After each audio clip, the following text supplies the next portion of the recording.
Thank you very much. I'm absolutely delighted to be here, and particularly delighted to be here, I think, to celebrate some of our work in the maternity service in Bristol.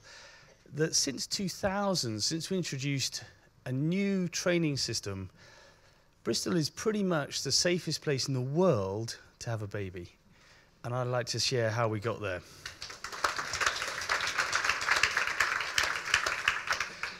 So when I put 1,000 up, okay, it's not the same everywhere. And 1,000 women die every single day from preventable harm in maternity care. So nearly 370,000 women die across the world every single day. And you might say, that's fine, but actually that's not the UK. We're kind of okay, we're a high resource setting. Okay, even in the UK, the overwhelming majority of births are safe, but not all births are as safe as they could and should be.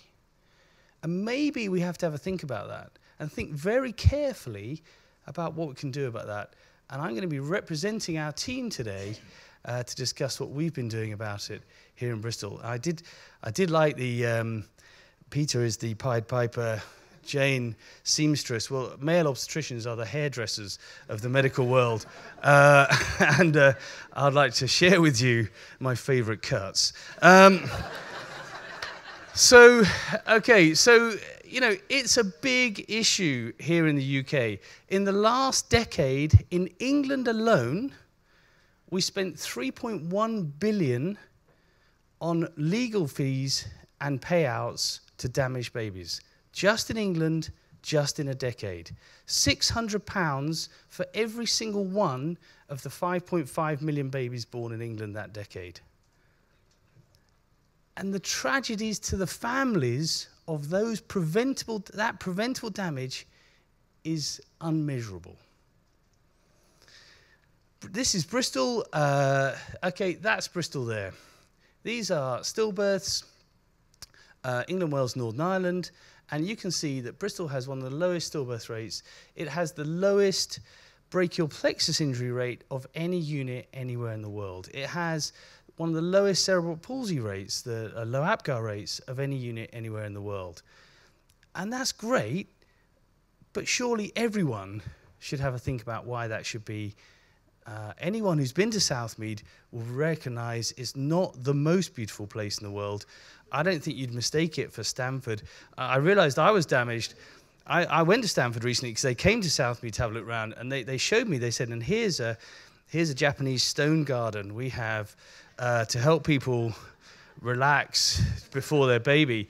And I thought I've definitely been damaged, because I thought, there's not a single cigarette in it. That's amazing. That is absolutely amazing.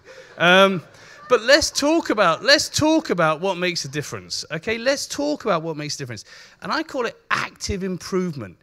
It's not all the time people tell you how beautiful they are. We need to say, how do we all make ourselves more beautiful? How do we train people better? How do we close that translational gap? And I think, let's just make the right way the easiest way. Let's make it easy for all of us to do the right thing. When I put this slide up in the department at our training day, I said, what is 1,000? And someone said, is it how many blinking guidelines we've got? No, actually, we've only got 328. Each one of those is 10 pages. That's nearly 35,000 pages of guidance just for all the issues, just in labour. Just in labour. Is that a help, or is it a hindrance? How can we make it easy for people to use that information at the coalface to do the right thing more often?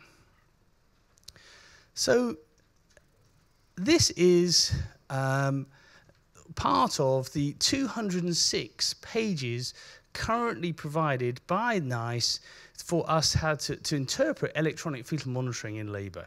Interpret how the baby's heart rate's doing, so we can try and work out, is the baby happy in labour, unhappy in labour. 206 pages is clearly completely inappropriate for coalface use. one of our midwives, and this is very much a team effort. I just talk about it, everyone else does it. This is one of our midwives said, well, why don't we just make this into a sticker that actually has all the information in that guidance, and we can put it in the notes, and it's actually easier to use the sticker than it is to write it out. It's easier, and it structures what we do. And there's a discipline to it. First of all, you have to have the tool to work. You have to train everyone to use the tool. And then there's a discipline to making it work. As Demetrius, one of my clinical lecturers, always says, he says, and Peter knows this, he says, I like stick and carrot, but like sometimes I like to paint the stick orange, make it look like a carrot. Okay, this is a discipline to these things. So let's not forget that. Here's one for VTE. I don't know, we all have to do VTE stuff all the time. Every single woman at each admission who comes into the obstetric service is continuously reassessed. This is how we do it. It's simple, easy. Even my consultant colleagues can be persuaded to do it. It's so easy. Okay, let's make it easy to do the right thing. Let's make it easy to train. So women who have bleeding after delivery, about the 6th or 7th commonest cause of death in the UK, the most common cause of death across the world. Well, when someone starts bleeding, why not have all the stuff you need in a box? As you can see, very expensive equipment. Have it in a box, take it into the room. Everything you need to start is there, including the instructions what to do. Why should it be a memory test? Why not just make it easy to do the right thing? And we were reviewed recently by the Health Foundation, a charity in the UK, and they said Bristol is a crucible of practical improvement. And that's lovely, and my mother, I'm sure, will be delighted to hear that. But why should it just be Bristol? How do we use these things? How do we make it easy for everybody to do the right thing? So we got so much attention, we wrapped up all our stuff into a course manual, a trainer's manual. We now run courses, how to be like Bristol. It's the fastest selling book ever. I agree, it's not the biggest publisher in the world, and I don't think J.K. Rowling is that worried. But people definitely want this stuff. Everybody is looking for simple tools, simple ways of making their life easier, just as David Fish said earlier, to make the right care easy. This is it making it easier in China, making it easier in Kansas, where they've also reduced injuries. Australia have also reduced injuries by 50%. Bulawayo, exactly the same. Women are the same across the world. It's just the obstetricians that are different. It's active improvement. Let's make the right way the easiest way, train people to do it, and there's a discipline too. Thank you very much.